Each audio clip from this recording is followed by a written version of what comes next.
and just jotted down some things like I do in my classes, so some of the research and some comments, and then open it up, some questions, and I also have some questions for you because this is a topic that's very applicable to FIU as well as institutions around the country. And at any time, even as I go through these, if it touches on something, you just raise your hand and stop me because I don't have to get through all of the formal presentation before you have some discussion because, again, it's important for you to get involved because you can share comments along with some of the things that I've said that either contradict it or maybe support it. And particularly what's important, I think, is FIU is that, and this is an issue here, is that we come up with solutions because it's a very important topic. So in the United States, 723,277 international students. So that's quite a lot just in the U.S. alone. Now, worldwide, there's 2 million international students that go to colleges and universities all over the world. 4.6% of all students in the United States. So think that's undergrad. 4.6 of all students are international, but 10% of the students in the United States are graduate students, are international students. So again, a lot of graduate students come to the U.S. to study and at various institutions. Now, what's important and the reason that we should be concerned about how we treat international students is that this equals 13 billion, that's with a B as in boy, dollars to our economy. $13 billion. So this is an issue, that's why it's something that we don't want to ignore. So the article that was shared with you, and which is again of interest to us, 1 in 3 international students that were surveyed say they have no close friends in the United States and wish they had more. So it sounds like that's the case, that we're not being very hospitable to individuals that we recruit, we attract, and that we want to attend our institutions. Students from China and East Asia report fewer friends than any other country. So China and East Asia at the top saying that we're the least friendly. So right off the bat there, why? Who would think, why would China and East Asian students believe more than any other that we're not very friendly and it's hard to make friends? Carlton? Language, okay, I'll get to that, definitely. Language plays a large part in the reasons why international students, for the most part, don't make friends in the United States. A study at 10 public institutions of 450 students said international students struggle to integrate. So again, it's bearing witness to more and more students saying that it's very difficult to assimilate in this country. A study of graduate and undergraduate international students showed that only 27% had 3 or more close U.S. friends. 38% said they have no strong American friendships. 38% of international out of this study have no friends that are American. 17% had only one friend in the United States, and 18% said they had 2 friends. English-speaking international students had the most, and that's understandable, right? So they easily communicate with their American counterparts. More than 1/2 of Asians had no friends. Half of East Asian students were not happy with the number of friends that they have. 30% criticized the quality of the friendships that they do have. Overall, 38% were not happy with the number of American friends, and 27% were unhappy with the quality of the friendships. By region, the ones that they surveyed, the ones in the north said they were less satisfied than with the ones who came from the south. That would kind of surprise me a little bit. When I read it, I thought that it would be the other way around, that the international students would have more friends at northern institutions, but it was the opposite. So I guess saying the southern hospitality and southerners are, anyone to comment on that? Are you, anyone else surprised? Would you have thought it had been the other way around? Pete? Yeah, I thought it would have been the other, especially Miami lifestyle. So, again, that Southern hospitality, but they seem to make more friends in the South. But again, I would think there might even in some areas, because you can tell I'm from the South with this accent, that the Southern accent would even be a further barrier. Because I've been away so long sometimes that I'll go back and I can't understand some of my relatives and what they're saying because of the accent. So again, I think that might be an increased barrier. 46% blamed the internal factors. They're internal, that they were shy or they had poor English skills as to be able to make friends. 54% believed it was the Americans' fault that they didn't reach out to them to make friendships. But then there was another interesting point in here that the Kansas State University student newspaper ran an editorial, which again really shocked me, but freedom of the press. It said that Chinese students, that they didn't welcome them and not to be friends with them because they're potential enemies, and said that the United States should not educate students from countries not friendly with the United States. Anybody got a comment about that? Should we, welcome, we're not friends with Iran. Of course, we have relationships with China, but there's other countries around the world that we do not have good relationships or no relationships with. Anyone want to maybe take a brave step and say that we shouldn't educate students or have a comment about that? None? Okay. Don't want to go out on a limb on that one, huh? So anyway, that one surprised me that a student newspaper actually went out and on the limb and said that we shouldn't educate students from countries unfriendly to the United States. Language is a barrier. And you said that earlier. So to create friendships is that if you can't communicate with someone, then it's difficult to form a friendship. It is difficult for international students to express what they want to convey. Anyone think that's true? Is that if you are accepted in American institutions, and Anna, what is it in regard to TOEFL? And they have to be able to have sufficient English skills, right? So why would language be a barrier? Because their written language might be okay to take the exam, but they can't express themselves in their day-to-day conversations, and also, American slang and idioms and things like that, that they may not get the right meaning of what people are saying. Yeah, one of the articles I read that said exactly similar to what you said is that the English spoken is not what they may learn that we speak on the street. So that they learn in class in their countries, and then they come here and it's a mixture, like that cliche in Miami, Spanglish, is that the English is not what they learn because we have different means and ways of saying things.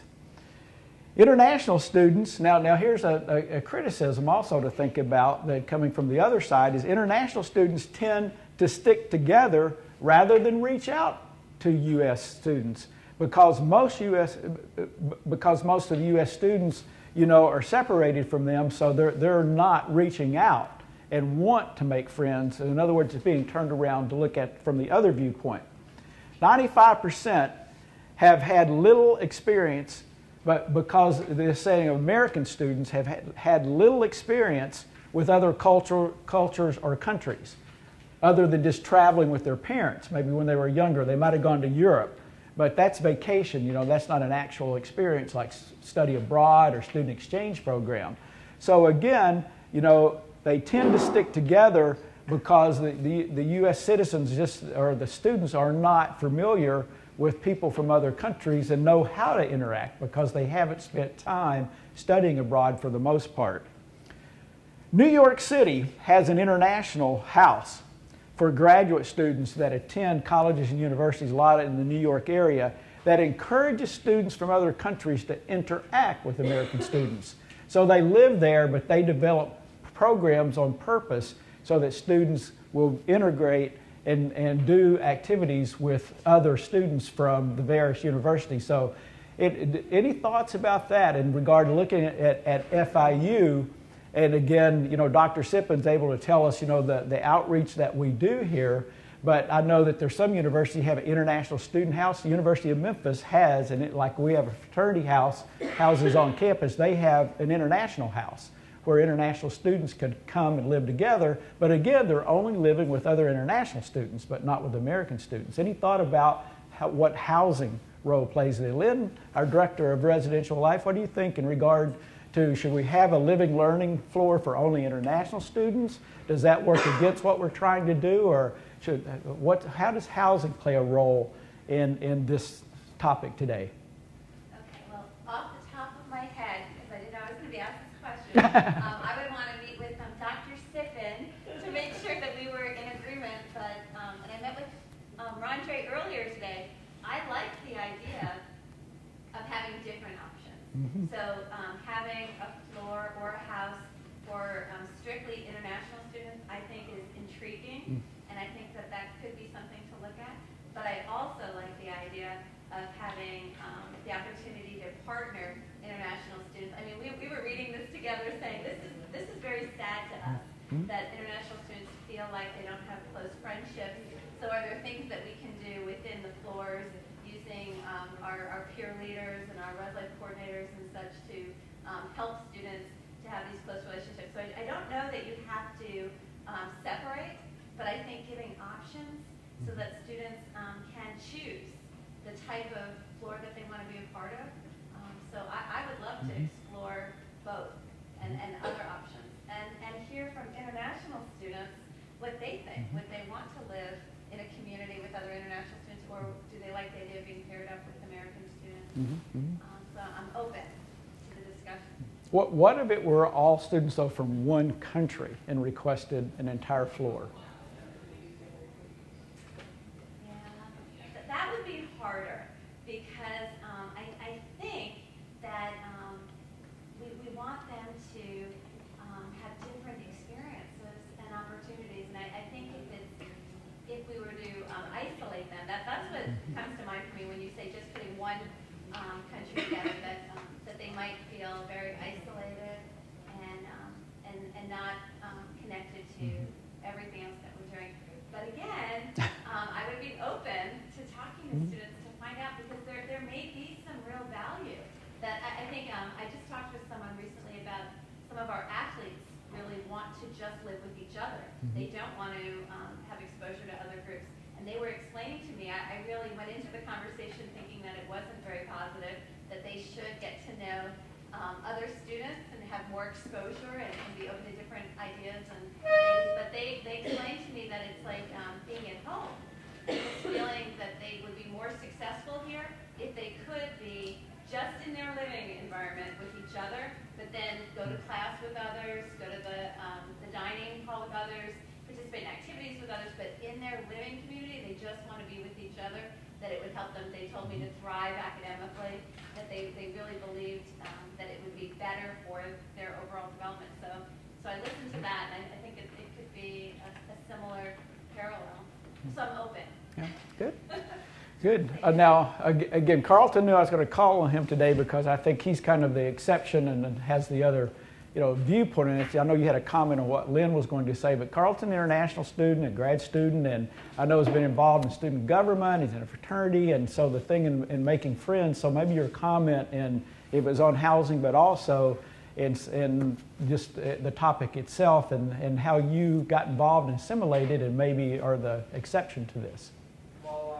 Having the same people from the same country, the same hall kind of restricts each of them, because from my experience over the years, seeing all the Caribbean people flocking together, collaborating together, it's always the same set of people while they try not to branch out from that close community.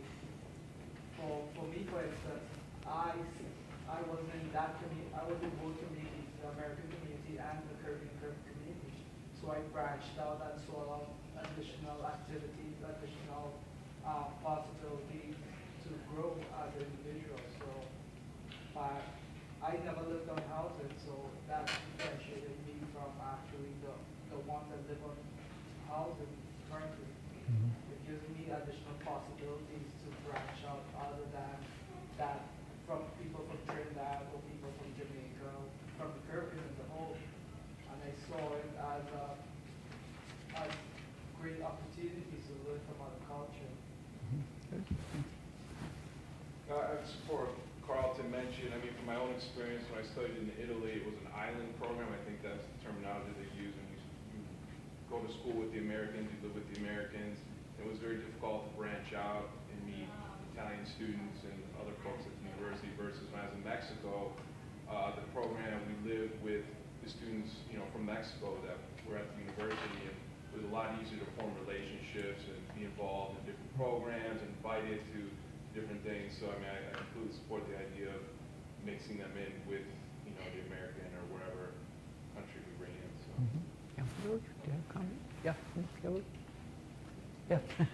I just wanted to ask Lynn about the Global Living Learning community, if that is, if there are international students in the community. That's the housing that was established this year for the first time, and it's a full house this year. It's been very But successful. I want to defer to Peter Gatto because Sure. he's here, and he's our coordinator for the program, and he's our expert. I don't know if I'm an expert, but I'll do my best. We recruited specifically international students, and we have a few students from the United States, but it's primarily a mix of international Oh, it students. is? Yes. Okay. Yeah, so from the Caribbean mostly, and we just try to make sure we had a real diverse pool of students that came in. So it's worked well, but I like the idea of integrating more of maybe the students locally, with the international. Into the, okay. So I have a comment about that. Could be all of your mothers and some of your grandmothers. So I went to school in the 70s and lived in an international house. All 3 of my 4 years. In the first year I didn't, just because we had to live in housing. It transformed my life. I've been involved in international education ever since. And this was a house where it was open to international students and American students, and you could just eat there and not live there. The interactions were transformative for me and have stayed with me throughout my life. Nikki? I did have a question. Were you, or was anyone able to actually look at this study a bit more? Because on, I guess it's the 3rd page, one of the students quoted that I didn't expect it to be so hard to make friends with Americans. So I'd also be interested to maybe know, well, what are some of our international students' expectations? Like, what is it that they are looking for? And what kind of interactions whether it be with residential life, with creating different types of programming, or with academic departments doing different programming and action of a kind, to see, like, because the student even says, I didn't know what to say. Okay, you don't know what to say, they don't know what to say, so how we can create those interactions and actually understand, well, if our international students are coming in, what are their expectations for their relationships with domestic students, and how that's kind of created. Yeah, it's a good point, and again, as I read, other articles besides this, and I think we can also have other international students here as well. I'm going to, ask Dr. Sippen in a minute to exactly what we do at FIU. Is that one of the comments in one of the articles said that we do more for freshmen to orient them to university than we do for grad students, and again, at other universities, it's in preparing them for interaction. And then it also talked about diversity training programs. And I thought about this myself because I teach first-year experience and I do presentations. One of my fortes is on appreciation of differences. And so I've always included, appreciation of different cultures, races, sexual orientation, etc.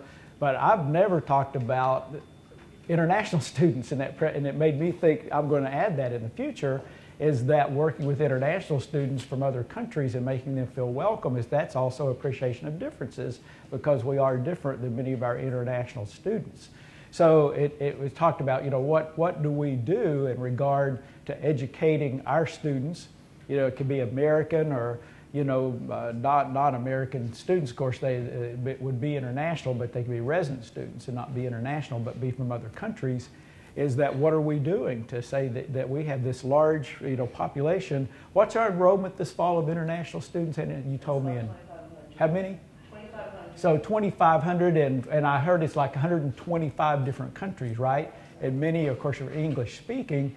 But, you know, Dr. Sipping, again, can tell you what do we do. She and I have talked about, you know, development of a concierge service.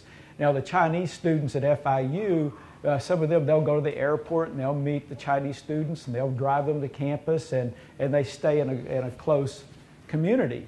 You know, but again, what about the non-Chinese students, you know, who maybe is greeting? And we can't greet all 2,500 students at the airport individually. Mainly, just if you think about it, how many people that would take. But we checked into that. There's some legal, you know, they're going officially as the university representatives. So there's an accident or something. So there were some legal concerns there as a public institution. But again, you know, she can explain what we're doing here. But your point is valid. Is that what are the expectations? Maybe when you came, what country are you from? Maybe I can pick on you.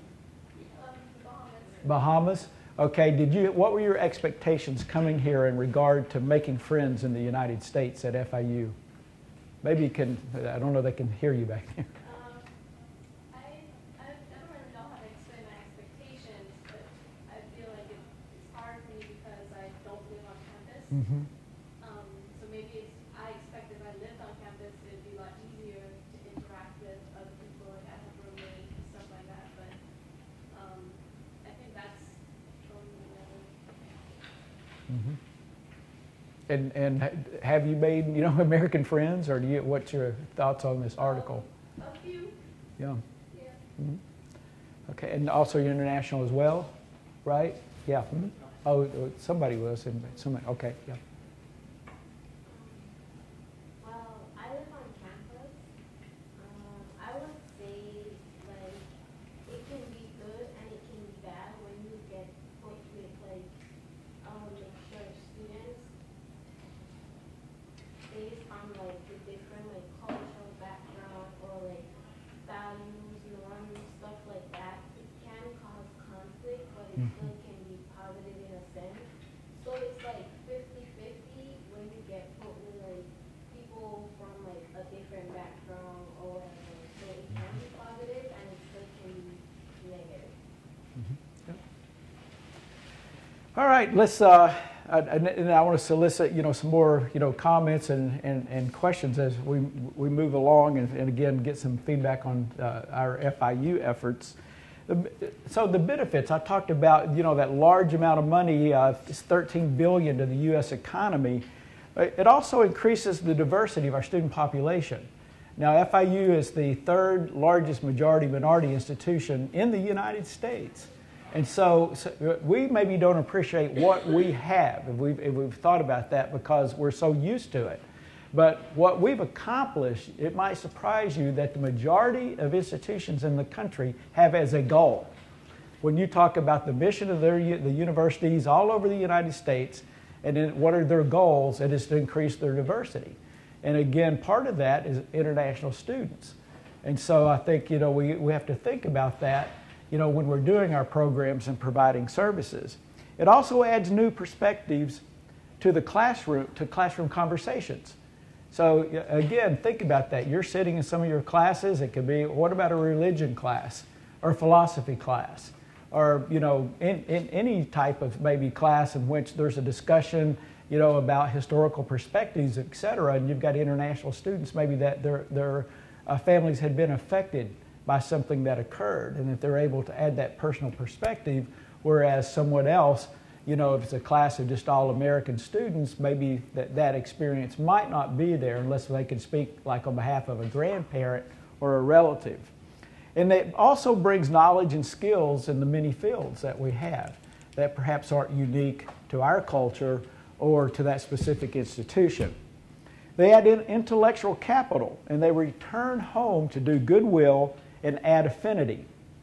It helps with U.S. relations in the future if they become leaders. So you can think about it, and some of you might be able to name individuals that have become prime ministers or presidents or respective top leaders of their nations who received their degrees in the United States. Now, of course, there are exceptions to that. I believe the president of Iran, right, was educated in the United States, but, you know, the relations there aren't good. But again, there are other, you know, countries where the individuals have been educated, and so that when you've been somewhere, you appreciate, right? that how the other side lives and the culture and everything about them, to be able to take that back home. And of course, our institution, FIU, appreciates the development of affinity, because we've opened up alumni chapters. We have one in China now, because we have so many graduates from our university in China, as well as Chinese students who come here. And there may be some others, and I don't know, in the Caribbean, that we may have alumni associations, right? Anna, do you know? Jamaica. Yeah, Jamaica. And so, we have so many alumni in other countries. Now, some of the difficulties that the students, they face. And again, what are we doing? And again, of course, I'm picking on people today, and now I asked Dr. Sippen, to respond to some of these from an FIU perspective. She's going to kill me for inviting her today and put her on the spot. One is finding housing. Okay, you mentioned you lived off campus. Was that difficult to find? Do you find it on your own, or did you get assistance? So assistance, but again, that's one of the problems, is the students, if they don't live on campus, is finding housing in the community. And that's definitely a problem for FIU, because we're not surrounded with a lot of available student housing and apartments close to campus. Okay, also means of getting food and the other essential items for daily life. So, where they live on campus or off campus, how about getting food or things that they might need? Even be clothing, depending on the country, if they come from. Our weather is warm, and so they're from, I know international students from Iceland, perhaps might have to buy different clothing here. So what about transportation, which is also coming up here? Learning the academic culture. Again, that's different. And some of you have transferred from other institutions, or you're from Bowling Green, and find out that we're very different in our instructors and everything about them than maybe from another institution, right? Many of you are grad students, and even have found that in grad school here if you didn't go undergrad here. So the academic culture is different coming into the United States from the countries from which that they come. How to interact with faculty. That's it's different in this country, and some, as a university ombudsman, I can tell I get a lot of students come in who have conflicts with faculty, who don't return emails, who don't return phone calls, who do not submit grades on time, and it affects their scholarships.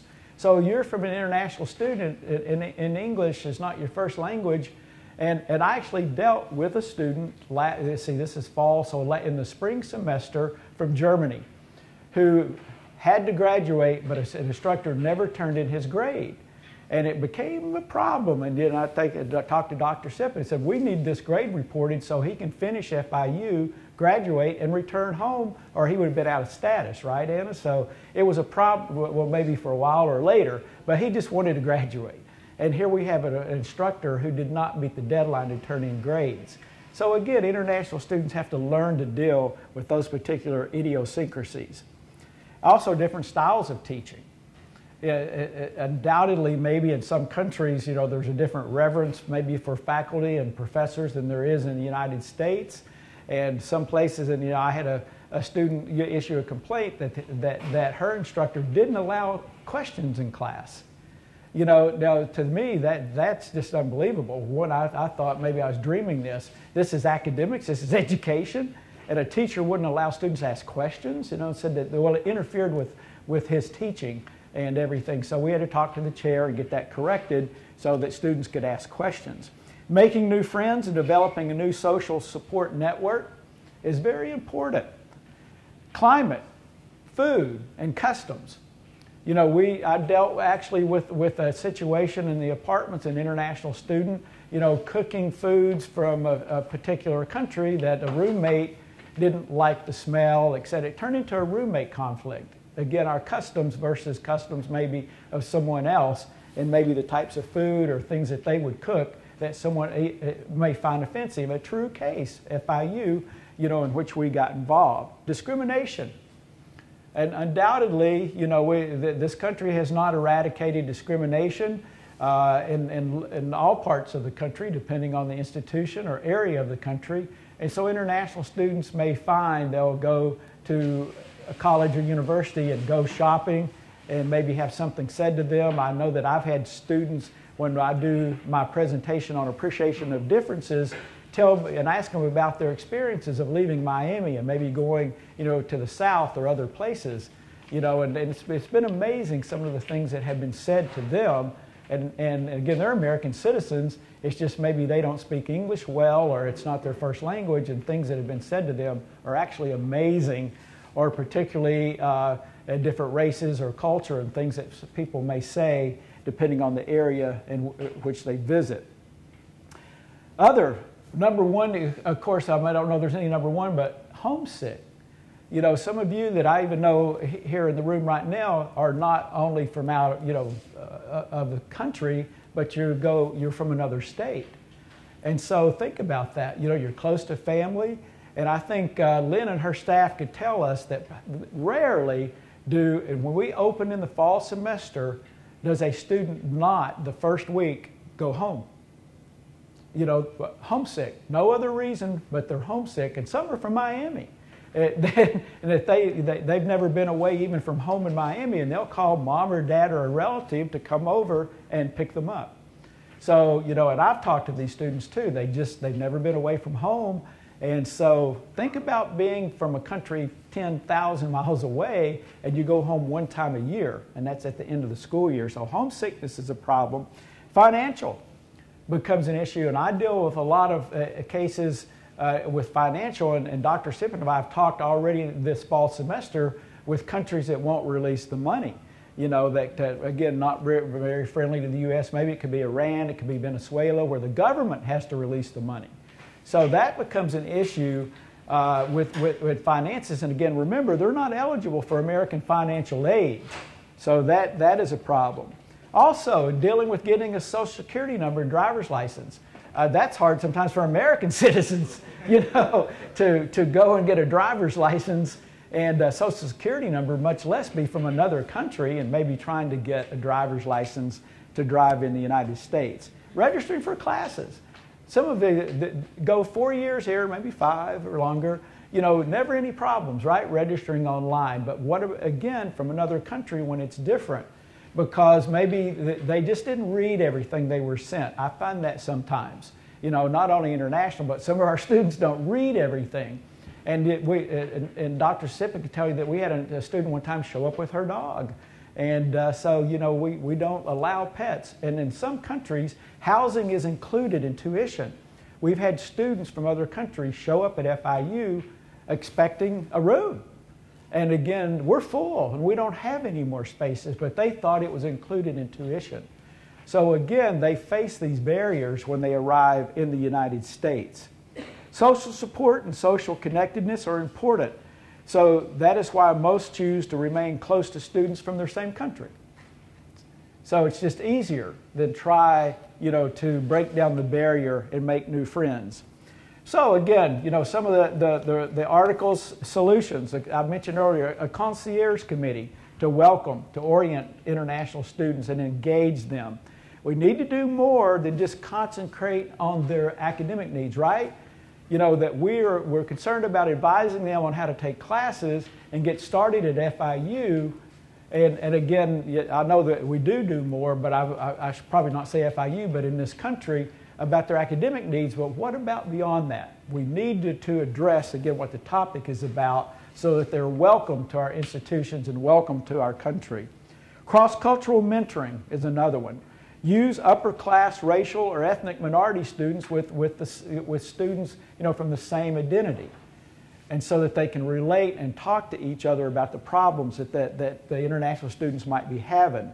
A second stage orientation to teach domestic students to learn about the challenges international students face and the benefits they provide. Are we telling our non-international students about these benefits I mentioned earlier, what they're doing for our classes and for our economy? And again, these friendships can be lifelong acquaintances that they make. Campus information in our pamphlets, and they should encourage international students to get involved. Now again, I haven't looked at all the pamphlets and things that we issue maybe from Campus Life, and again, to be able to stand and say that, yeah, FIU does a good job in this. Again, our international students will be able to tell us that. But we need to take a look is that if we're being diverse in our publications, and representing, you know, the diversity of American students, what about our international students? Again, we are the host. We encourage them to come. We recruit them. We go to many of these countries and recruit. So we can't just say, oh, we got you in now, we're done with you. It's got to go beyond that and continue the orientation. Inviting students from around the world to participate in the U.S. higher education includes the ethical responsibility to serve them. That was one of the best statements in all the research, you know, articles I read. And I'll read it to you again. Inviting students from around the world to participate in United States higher education includes the ethical responsibility to serve them. It is part of our multicultural mission. So, you know, if you think about that. And so if so many students, and again, once I read this article, I found an abundance of them. And I know that Eric, I read a paper that he wrote. I had a student in my current class write it on international students. And I said, wow, this is an issue out there that many of us that I didn't think about until, you know, the article was featured in the Chronicle. And if you just Google it, you'll see a lot of information. Then I found all this research on international students and their comments to think, I just assumed that they were assimilating and making friends, but evidently that's not the case. So, which leads again to the question, you know, is this true? Do you believe that the research, and that maybe this is a problem unique to our colleges and universities, that international students are being recruited and they come in droves and add all this money to our economy, but we're not being very hospitable. So your turn. Any comments on that? I believe it's true because I'm a student that transferred here, and I'm from here, and I struggle to meet people. And again, I'm a friendly person. It's just people can become cliquish, and so I can imagine if there's language barrier, and then, you know, I'm sure that also would make it even more difficult. And you said a word, click, and it's amazing. My number two is that in kind of our American socialization process, we automatically go into cliques. You know, so is this kind of contrary then? Is that, you know, that for us not to expect international students to come and be cliquish as well? Any of you, think back to high school. You ever walk in your high school cafeteria? Or aren't the African American students eating together and certain the athletes eating together? I mean, I may be stereotyping, but what I read that's true is that we're a very cliquish society. So I think you make a good point, and yet we're being a little hypocritical, saying, well, then come in here and you make the effort. And I believe this is telling us that it's our responsibility to make the effort as well. Is to find means of welcoming students and by providing more than just academic advising. I think something that you mentioned earlier in your statements, I think the burden does go back to the universities we extend the hand to invite folks to come here, that we should do more on their arrival, with whether it's orientation or that sort of stuff. And it reminds me of an example from a previous school I used to work at. A lot smaller international population, but it came down to housing check-in when they were due to arrive. It never failed that international students would show up at the airport like at midnight, 1 o'clock in the morning. They would come to the dorm a night or two before the real check-in day was supposed to happen, and no one knew anything about them. There was nothing, you know, scheduled or not. It fell upon the housing staff to then try to find their room or get them situated or scheduled. And we always pushed back and said, well, if there's only like 100 of these students, why is International Student Services, if they're the ones that work with them, why was it not their, you know, effort to meet them, greet them, you know, roll out the red carpet? And I like what you mentioned before about some of the shuttles and whatnot. If something like that was more formalized, or like buddy systems, mentors, big brother, big sister type things, where we could have more people engaged in the process, because I think it sounds great that we have a lot of folks come in, but then once the people arrive, if we don't formally, strategically do anything with them to help them, then we'll fail. Okay. Again, I wanted to, you know, who? Jessica. Oh, who did I I'm going miss? to put Jessica on the spot. Oh, okay. Yeah. Yeah, please. Tell me your role, and again, you can probably help too. What does FIU do? Do you believe this is a problem at FIU? I know we have the International Student, you know, Club. I went to the dinner. 200 or 300 students were there, so very successful. And you know, what do we do, and can we do more? Any comments? Yeah. I'm Jessica Larson, I'm an advisor in the International Student and Scholar Services Office, and just to comment few of the things you were suggesting. We do actually have some of those types of programs in place. We do have what we call the International Peer Mentor Program. It's very voluntary. I mean, you know, we tell the students about it, but they have to be the ones to sign up for it. And once they do, then we assign a mentor. Right now, I think we have about 130 students signed up, you know, out of 2,500 international students. I mean, sometimes it's the level of interest shown on the part of international students. Like, we can't really force them to do any of these things. As far as coordinating with housing, I think that has been a struggle for our office. But I mean, we can't start programs like, you know, airport pickup, and well, Dr. Lunsford mentioned that, and we have looked into those types of things, and just basically with how many students we've had, how many international students we have here, it's just we realize how difficult it would be to coordinate all of that. But yeah, I mean, you know, we continue to look at how different connections can be made between different departments and offices, because just what Dr. Lunsford was suggesting, more of a concierge model. Like, I mean, it would be great if we can continue moving toward that, just so things are more interconnected. But I mean, I think at least at FIU, our biggest problem is just the size of the institution, the number of international students. That really, probably the most important point that I can make here is that our international students, you can't lump them all into one category. Like, there's such a spectrum in terms of how independent they are, how much experience they have, like how much time they've already spent in the U.S. or already are familiar and want to go do everything on their own. Even if you want to be there to help them, they're not there for that. And then the ones that, yeah, they seem to show up totally clueless. I mean, like you mentioned, someone who thought that housing was included in their tuition. That's a great example of. I mean, you do have that extreme end of people that you know you're going to have to kind of do a little hand holding. But you just have everything in between, and so as far as, you know, the level of service you provide and how invasive you want to be with setting up a lot of programs for them, it's so hard to group them all into one category. What does the challenge we face. What does the international student orientation include? What do you tell them there?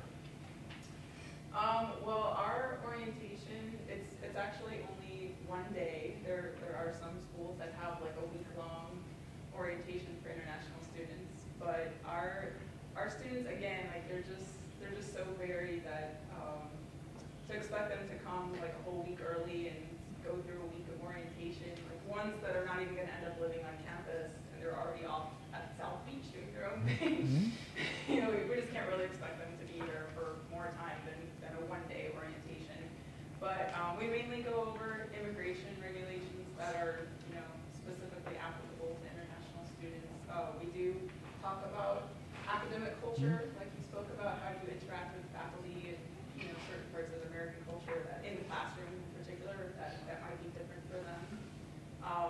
But we try not to duplicate information that's going to be part of other university-wide orientations. Like, we want international students to go to their own freshman orientation or transfer orientation or graduate student orientation. We don't want them to feel that they should just stay in a group and only go to international student orientation. So we keep it short and we cover things that very specifically apply to them. And then just as far as general information about FIU and what else to expect, you know, we do expect them to attend the other orientations that apply to them as well. I know I saw a hand in here, or did or didn't. Nope. Carlton? Going off of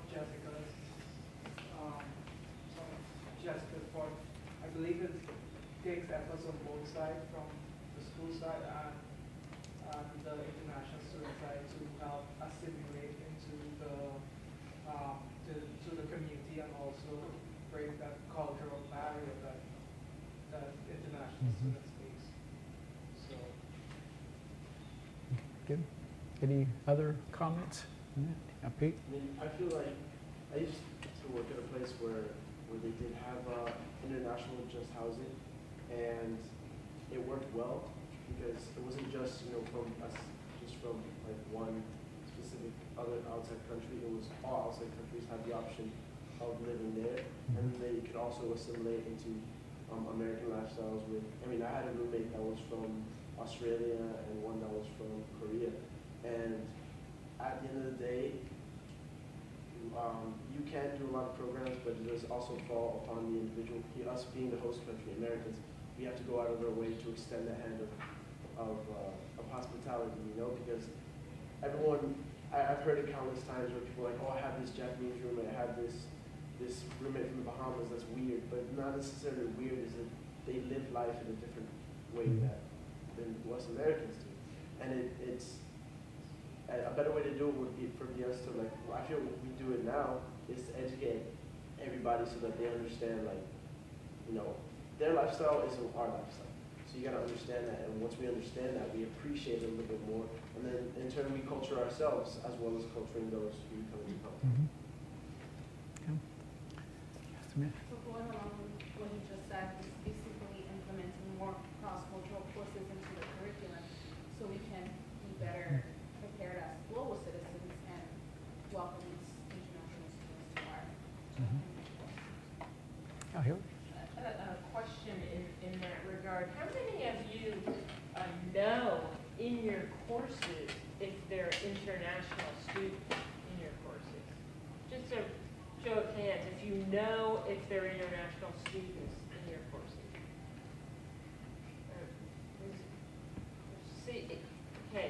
That's revealing that about a quarter of the students here know if they're international students. We have this, as part of the Global Learning Initiative, I don't know if you know, we do these 2 assessments, large-scale assessments to assess the program. One of them is the Global Perspectives Inventory. Many of you might have taken that.